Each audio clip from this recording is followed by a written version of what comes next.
Hello, Namaste. Have a nice day.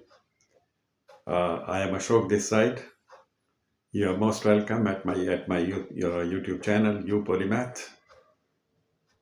The topic of my conversation with you today is प्रवासी भारतीय दिवस. आज 9 जनवरी है. महात्मा गांधी 9 जनवरी को साउथ अफ्रीका से भारत लौटे थे और इंडिपेंडेंस स्ट्रगल शुरू किया था. उसी को याद करते हुए उसी कमेमोरेशन में 9 जनवरी को प्रवासी भारतीय दिवस मनाया जाता है. 2003 में पहली बार अटल बिहारी वाजपेयी जी जब प्रधानमंत्री थे तब पहला प्रवासी भारतीय दिवस मनाया गया और 2015 तक लगभग प्रतिवर्ष ये दिन मनाया जाता था. 2015 के बाद से ये बायनियल यानी कि 2 वर्ष में एक बार मनाया जाने लगा. पिछला जो प्रवासी भारतीय दिवस था वो 2025 में मनाया गया. अब अगला जो प्रवासी भारतीय दिवस हिंदुस्तान में मनाया जाएगा वो 2026 में न मनाकर 2027 में मनाया जाएगा, 2 वर्षों के बाद. 2025 का जो प्रवासी भारतीय दिवस था वो अमृतकाल का दिवस प्रवासी भारतीय दिवस था. अमृतकाल मतलब आज का मोदी राज का काल. प्रधानमंत्री मोदी जी ने ही उसका इनॉग्रेशन किया था.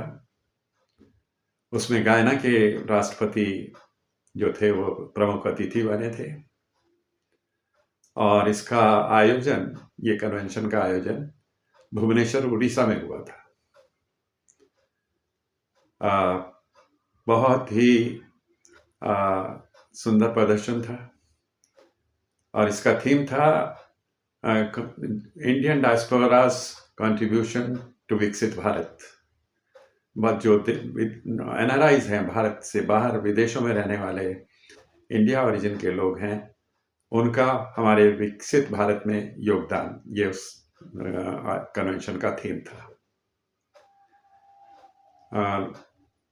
बहुत अच्छे अच्छे प्रोग्राम हुए और ऑब्जेक्टिव यही था कि हम अपने जो एनआरआईज हैं उनके कंट्रीब्यूशन को अप्रिशिएट करें. उन्होंने भारत के विकास में जो योगदान किया है, चाहे वो इकोनॉमिकली किया हो, फाइनेंशियली किया हो या अपना सहयोग, स्किल और उसका सबका आदान प्रदान से भारत के विकास में, भारत की प्रगति में योगदान किया हो, उस सब के लिए उनको सम्मानित किया गया. इस उपलक्ष्य में एक अवार्ड भी रखा गया, प्रवासी भारतीय सम्मान अवार्ड.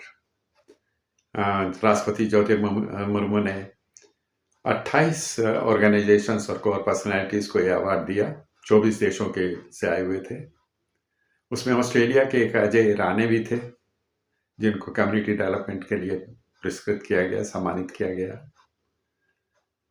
अब इन लोगों का जो सम्मान देना है, इनको अप्रिशिएट करना है, ये एक बहुत सही दिशा में बहुत सही कदम है, क्योंकि ये हमारे एम्बेसडर्स हैं, विदेशों में हमारे एम्बेसडर्स हैं और हमारा रिप्रेजेंट करते हैं, हमारी सभ्यता संस्कृति को लोगों तक पहुंचाते हैं. और ये हम आउटर दुनिया के साथ, पूरी दुनिया के साथ एक ब्रिज का काम करते हैं. हमारे देश में और दुनिया के बीच में हमारे संबंधों को सुधारते हैं. तो इनका योगदान विशेष है, सम्मानीय है और जितनी तारीफ की जाए उतना कम है. आज के दिन वो पुराना भारत की बात नहीं है जब हमारे देश को सांप सपोरों का देश समझा जाता था.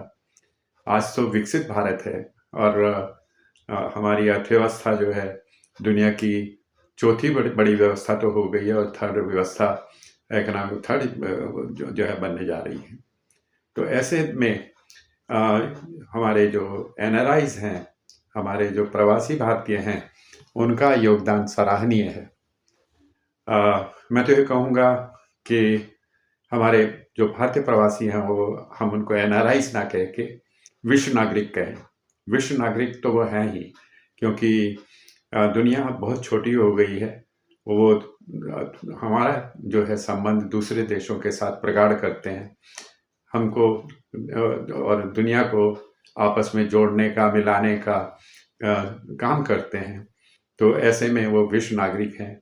एक सही दिशा में सही कदम हमने उठाया है विश्व अपने प्रवासी भारतीय दिवस मना करके। और मैं तो ये भारतीय सरकार से रिक्वेस्ट करूँगा कि जितने भी हमारे भारतीय प्रवासी लोग हैं उनको वोटिंग का अधिकार भी दिया जाए, क्योंकि कहीं भी हों भारतीय, वो भारतीय हैं, हम उनके हैं, वो हमारे हैं। और जो मिट्टी की जो है खुशबू, वो सदैव उनको यहाँ बुलाती है, और हम भी उनको चाहते हैं कि वो हमारे विकास में, हमारे आगे बढ़ने में, दुनिया के साथ कदम मिलाने में सहयोग करें और सहयोग दें। जुड़ाव जरूरी है, तो उस जुड़ाव के लिए यदि उनको वोटिंग का अधिकार दिया जाता है ई वोटिंग के जरिए, तो एक बहुत बड़ा सकारात्मक कदम होगा। Thank you very much.